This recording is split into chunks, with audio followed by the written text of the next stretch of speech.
some model planes from paper card, and we've got earbuds, yeah? So I've already prepared the card and the earbuds for you. What you need to do is you're going to put half of your finger length on the card, and you're going to draw around it.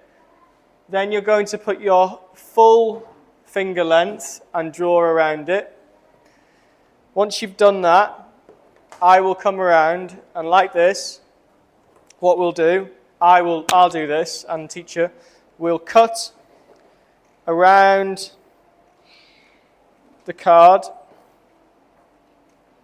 like this.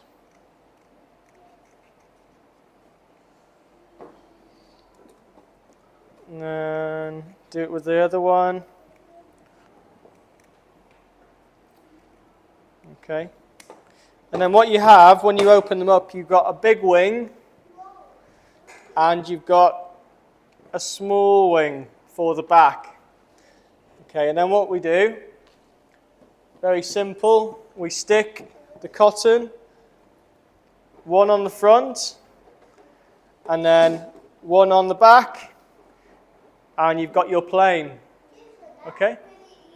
It's very easy, yeah?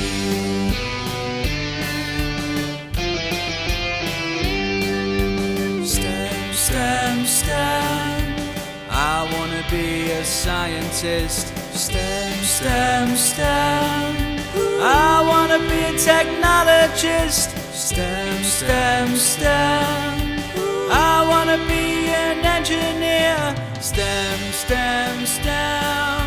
I wanna be a mathematician. I want to help build the future. And I want to help build the future. STEM. Let's have fun and learn STEM at Mark for Future.